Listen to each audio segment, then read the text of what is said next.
Good morning to all મિત્રો, આજના લેક્ચરમાં આપણે ઓટોમોબાઈલ સિસ્ટમ ડિઝાઇન સબ્જેક્ટની અંદર chapter number 4 design of steering સિસ્ટમની અંદર સ્ટીરિંગ મિકેનિઝમ વિશે ચર્ચા કરીશું.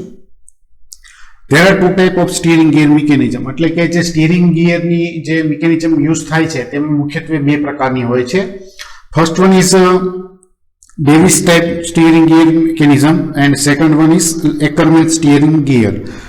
આ જે ગિયર મિકેનિઝમ જે છે તેની અંદર તેની જે પેર, જે મિકેનિઝમની અંદર પેરનો ઉપયોગ થાય છે અને તેની જે મૂવમેન્ટ છે તેના આધારે બે અલગ અલગ પ્રકારની મિકેનિઝમ જે છે તે સ્ટીરિંગ સિસ્ટમની અંદર જનરલી જોવા મળે છે.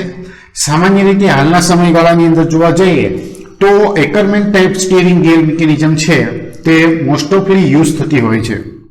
તો સૌથી પહેલા આપણે Davis type steering gear mechanism છે તે જોઈશું. The Davis steering gear has sliding pair. It has more friction than the turning pair. Therefore, the Davis steering gear wear out earlier and become inaccurate after certain time. Davis type steering gear છે તેની અંદર જે ગિયરની સાથે જે પેર જોડવામાં આવેલી છે તે બધી જ સ્લાઇડિંગ ટાઈપની પેર છે કે જેને કારણે જ્યારે તેની અંદર ફ્રિક્શન થાય છે તો તે ફ્રિક્શન ટર્નિંગ પેરના કરતા વધારે થાય છે. આથી ડેવિસ ટાઈપનું સ્ટીયરિંગ ગિયર છે તેનો ઘસારો પ્રમાણમાં વધારે થાય છે અને અમુક સમયગાળા પછી તે પોતે ચોક્કસ રીતે કામ કરતું નથી. This type is mathematically accurate. આ ટાઈપની જે મિકેનિઝમ છે તે ખાલી મેથેમેટિકલી એટલે કે થિયરિટિકલી રીતે આપણે જોવા જઈએ તો સંતોષકારક જેવી જણાય છે અથવા તો સચોટ રીતે જણાય છે. આની અંદર જોવા જાવ તો ફ્રન્ટ એક્સલ જે છે તેની ઉપર આ રીતે મિકેનિઝમ છે જેમાં એ અને બી જે છે તે બે પિવોટ પિન વચ્ચેનું અંતર છે, જ્યારે સી જે છે ડિસ્ટન્સ છે કે અને એલ જે ટ્રેક આર્મ છે તેના વચ્ચેનું. ટ્રેક રોડ જે છે તે સી દર્શાવે છે, જ્યારે સ્મોલ બી ડિસ્ટન્સ જે છે તે બે પિવોટ પિન વચ્ચેનું સેન્ટર છે. સી અને ડી બંને ફ્રન્ટ વ્હીલ છે, જ્યારે કે અને એલ આ બંને લિંકેજ જે છે તે ટર્નિંગ સ્લાઇડિંગ ટાઈપની કે જે ફ્રેમની સાથે આલ્ફા ડિગ્રી એંગલ બનાવે છે. તો ડેવિસ ટાઈપ સ્ટીયરિંગ ગિયરની અંદર જે મિકેનિઝમ કઈ રીતે જોડાયેલી છે તે અહીં આકૃતિની મદદથી સરળતાથી સમજી શકાય છે. નેક્સ્ટ હવે આગળ વધીએ. The Davis gear mechanism consists of cross link KL sliding pair to another link AB and is connected to the stub axle of the two front wheel by the lever ACK and DBK pivoted at A and B respectively. તો આપણે જે રીતે આપણે ફિગરમાં જોઈ ગયા કે Davis steering gear mechanism છે તેની અંદર ક્રોસ લિંક કે એલ જે છે તે સ્લાઇડિંગ છે અને આ પ્રકારની લિંક છે તે બીજી એક લિંક એ બી ટાઈપની છે કે જે બંને પિવોટની મદદથી જોડવામાં આવેલી છે, તો તેની એક સાથે પેરેલલમાં જોડાયેલી છે. અને એ બી જે છે તે બે પોઈન્ટ છે કે જ્યાં સ્ટબ એક્સલ ફ્રન્ટ વ્હીલની સાથે લીવરેજની સાથે જોડાયેલી છે કે જેનો પોઈન્ટ ACK એ રીતે બને છે અને બીજો બને છે DBK. અને અહીંયા જે એ પોઈન્ટ અને બી પોઈન્ટ જે છે તે સ્ટીયરિંગની અંદર જે સ્ટબ એક્સલ આપણે યુઝ કરીએ છીએ એટલે કે ફ્રન્ટ એક્સલમાં જે સ્ટબ એક્સલ યુઝ કરીએ છીએ તો તેને કિંગપિનની મદદથી જ્યાં લગાડવામાં આવ્યા છે, જ્યાં પિવોટ કરવામાં આવ્યા છે તો તે અંતર છે એ અને બી, અને તેને આઈડેન્ટિફાય પણ એ અને બી તરીકે કરવામાં આવે છે. The crosslink KL slide in the bearing and crosspin at its end K and L.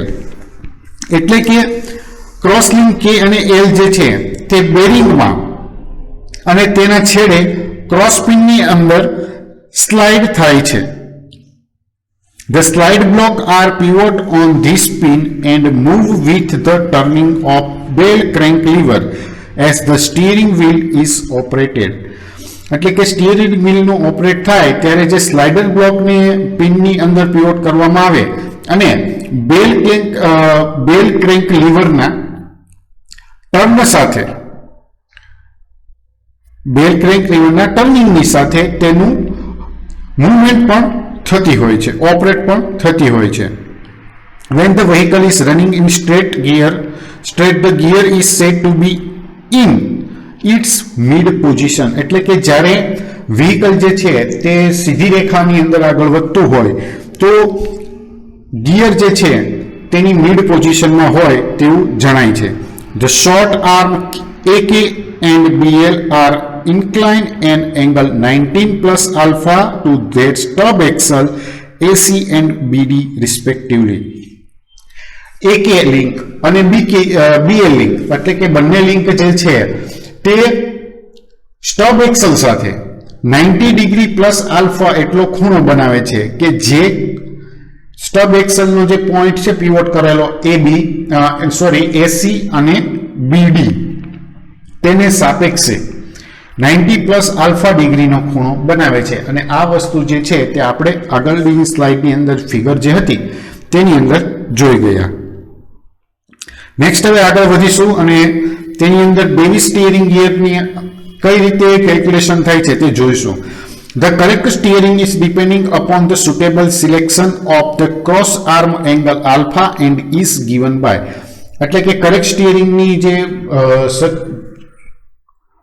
શરતો જે છે તેના આધારે અહીં જે સુટેબલ સેક્શન એંગલ જે છે ક્રોસ આર્મનો એંગલ આલ્ફા તે નીચેના સૂત્રની મદદથી ફાઇન્ડ આઉટ કરી શકાય છે. એટલે કે tan alpha બરાબર b divided by 2l where the small b is the distance between the pivot of front axle. એટલે કે આ જે ડિસ્ટન્સ છે તે a અને b કે જે બે પોઈન્ટ ઉપર આપણે પિવોટેડ કરેલા છે તો આ બંને વચ્ચેનું અંતર આપણે સ્મોલ b તરીકે લેતા હતા અને જે આપણે અગાઉ ફિગરની અંદર પણ જોઈ ગયા છીએ.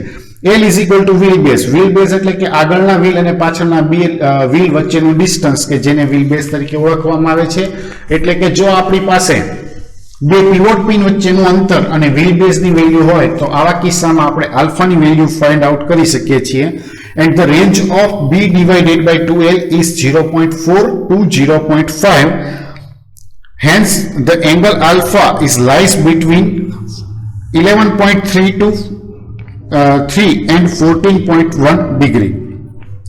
એટલે કે અહીંયા b/2l ની જે રેન્જ છે એટલે કે b/2l એટલે કે પિવોટ પિન વચ્ચેનું ડિસ્ટન્સ અને તેના વ્હીલ બેઝ નો જે રેશિયો અહીં આપણે ઉપયોગ કરીએ છીએ તો તેના માટેની એક રેન્જ આપેલી છે અને આ રેન્જ જે છે તે 0.4 થી 0.5 ની વચ્ચે હોવી જોઈએ.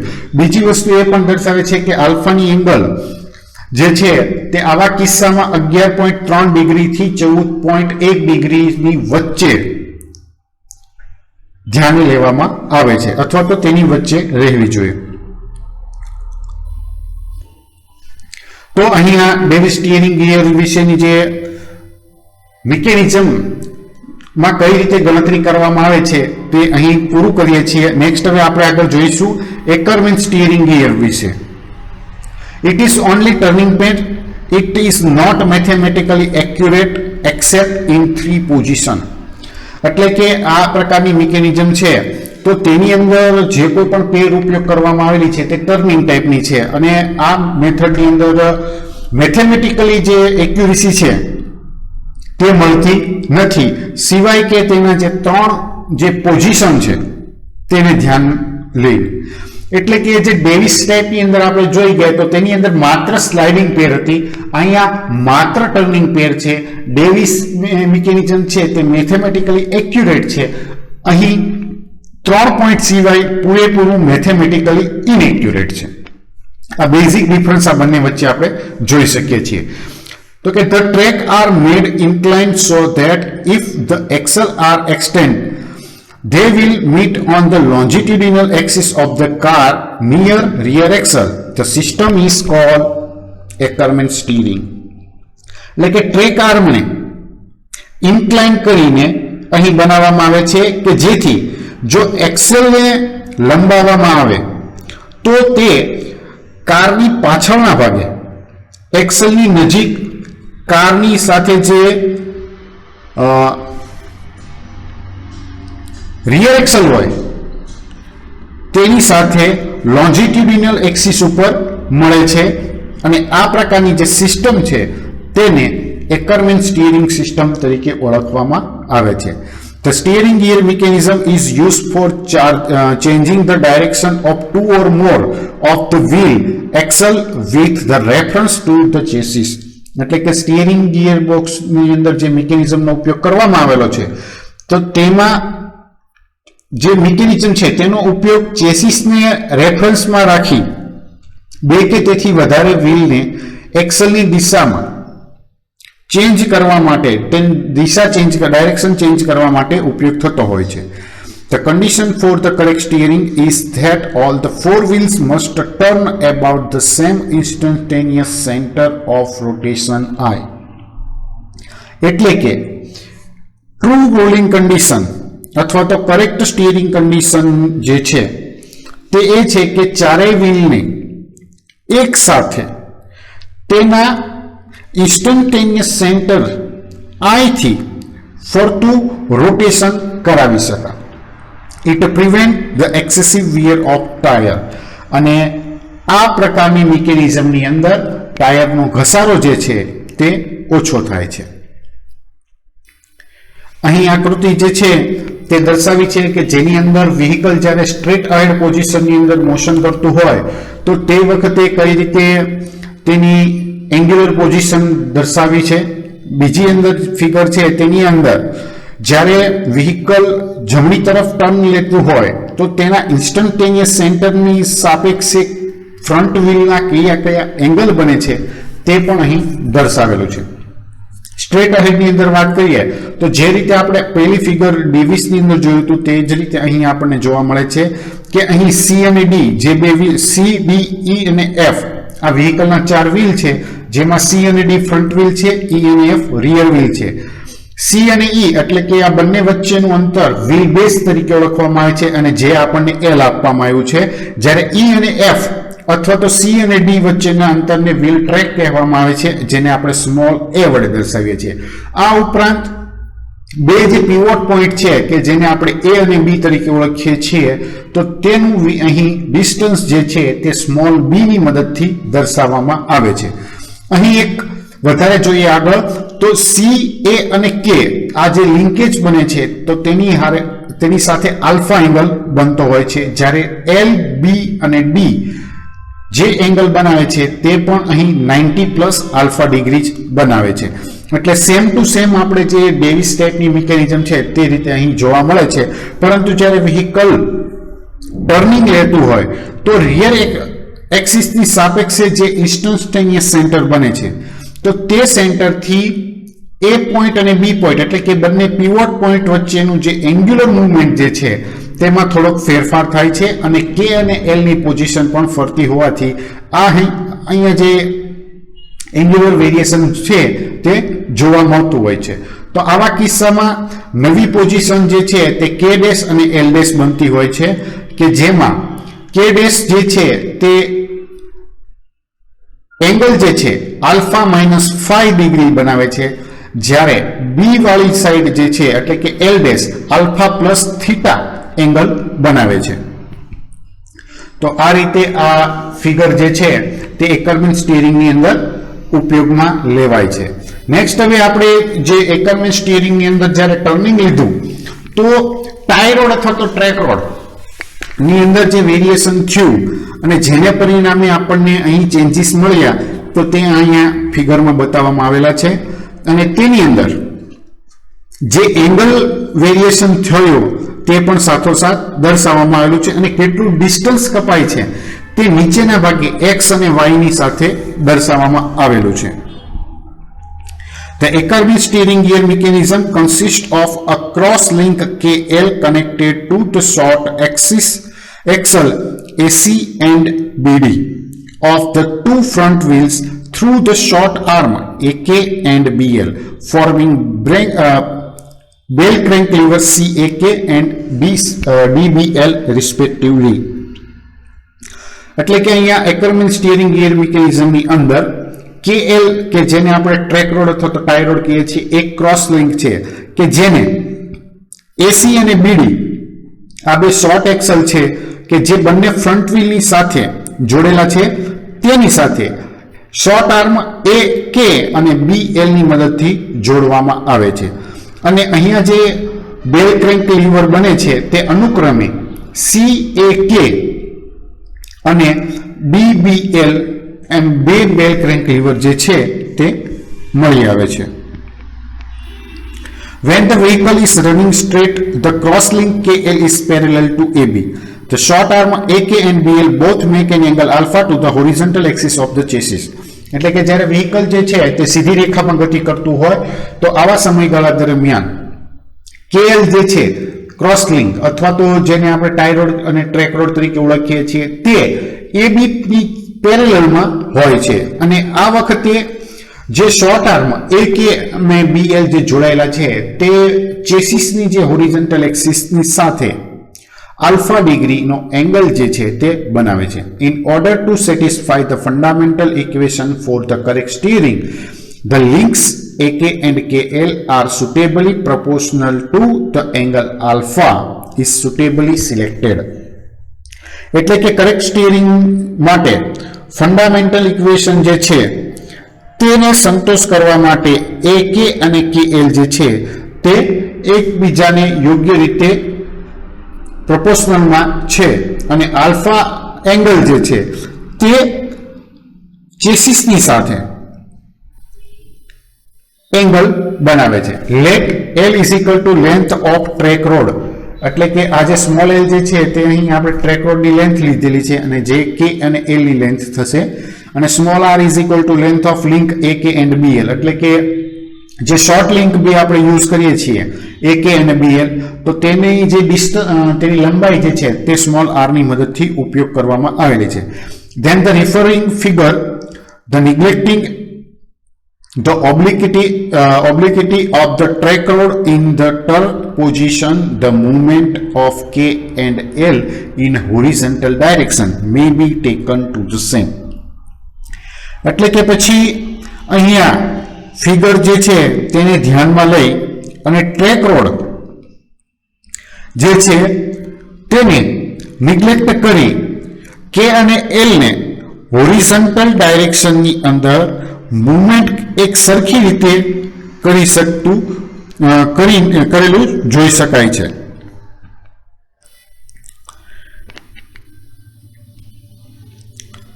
તો અહીં જે મૂવમેન્ટના પરિણામે જે એંગ્યુલર પોઝિશન થાય છે તો તેમાં કઈ રીતે સમીકરણ બને છે તે જોઈ લઈએ. then sin alpha plus theta is equal to y plus x divided by y and sin alpha minus phi is equal to y minus x divided by r. એટલે કે જે આ x અને y ડિસ્ટન્સ છે તે K અને L ની જે પોઝિશન ટર્નિંગ થયા પછી નવી પોઝિશન K ડેશ અને L ડેશ વખતે આપણે જોઈ ગયા કે કેટલું ડિસ્ટન્સ ફેરફાર થયો તેમાં મૂળ ડિસ્ટન્સને આપણે x તરીકે લઈએ y તરીકે લઈએ છીએ અને જે કોઈ ચેન્જીસ થાય છે તો તેને x તરીકે લઈએ છીએ. તો અહીં તેના જે ડિસ્ટન્સમાં ફેરફાર થાય છે તો તેના અનુક્રમે sin alpha plus theta અને sin alpha minus theta ની વેલ્યુ જે છે તે આપણે મેળવી શકીએ છીએ અને આ બંનેનો જો સરવાળો કરવામાં આવે તો sin alpha plus theta વત્તા sin alpha minus theta is equal to y plus x divided by r plus y minus x divided by r. હવે plus x અને minus x છે તે રિમૂવ થઈ જશે એટલે બનશે 2y divided by r કે જેને આપણે 2 sin alpha તરીકે પણ ઓળખીએ છીએ.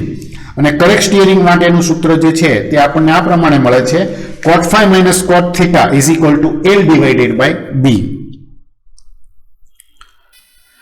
The angle theta and phi are shown in figure and the value of L divided by B is between 0.4 and 0.5.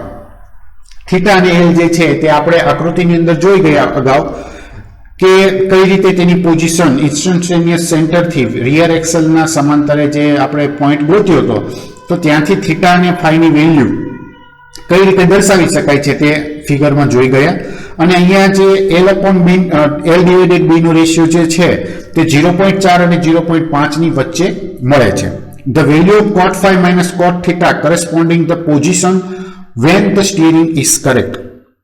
એટલે કે cot phi અને cot theta જે છે તેની વેલ્યુ તે સ્ટીરિંગ સિસ્ટમ કેટલું યોગ્ય છે, કરેક્ટ છે તેના ઉપર આધાર રાખે છે. In fact the three value of angle theta which give the correct steering of the vehicle, first while it turning to right, second while it is turning to left, and third it is running straight. એટલે કે હકીકતમાં અહીં થીટાના જે છે ત્રણ value તે correct સ્ટીયરિંગનું સાચું મૂલ્ય આપે છે, કે જેમાં પહેલી વેલ્યુ જે છે કે જ્યારે વ્હીકલ સીધી રેખામાં ગતિ કરતું હોય, બીજી રીતે જોવા જઈએ તો કે જ્યારે વ્હીકલ ડાબી તરફ ટર્ન લેતું હોય, અને ત્રીજા નંબરમાં જોવા જઈએ તો કે જ્યારે વ્હીકલ જમણી તરફ ટર્ન લેતું હોય. The camber angle and kingpin inclination are fixed in those vehicles which have axle beam. અને જે વ્હીકલની અંદર એક્સેલ બીમનો ઉપયોગ કરવામાં આવ્યો હોય તો તેની અંદર કેમ્બર એંગલ અને કિંગપિન ઇન્ક્લિનેશન જે છે તે ફિક્સ પ્રકારના હોય છે. But the caster angle is adjustable by caster plate. અને કેસ્ટર પ્લેટની મદદથી કેસ્ટર એંગલને એડજસ્ટ કરવામાં આવે છે. In those vehicles having independent suspension system, these angles are adjusted by a seams between the lower and upper arm bracket or eccentric clamping bolt and bolts are. જે વ્હીકલની અંદર જો independent type suspension સિસ્ટમનો ઉપયોગ કરવામાં આવ્યો હોય તો આવા કિસ્સામાં તેવા વ્હીકલની અંદર જે એંગલનું એડજસ્ટમેન્ટ છે તે સિમ્સનો ઉપયોગ કરીને થતું હોય છે, કે જેમાં તેના અપર અને લોઅર બ્રેકેટ ઉપર સિમ્સ એડ અથવા તો રિમૂવ કરવામાં આવે છે, અથવા તો એક્સેન્ટ્રિક ક્લેમ્પિંગ બોલ્ટ દ્વારા અહીં જે આર્મની અંદર બોલ્ટ લગાડવામાં આવેલો હોય છે તો તેની મદદથી એંગલ જે છે તે એડજસ્ટ કરી શકાય છે. તો મિત્રો આજના લેક્ચરમાં આપણે અહીં જે બે મિકેનિઝમ છે તે પૂરી કરીએ છીએ અને અહીં સુધી રાખીશું. નેક્સ્ટ લેક્ચરની અંદર આપણે જોઈશું ફંડામેન્ટલ કરેક્ટ ઇક્વેશન અથવા તો true rolling condition steering system માટે જે ઉપયોગ કરવામાં આવે છે તેના વિશે.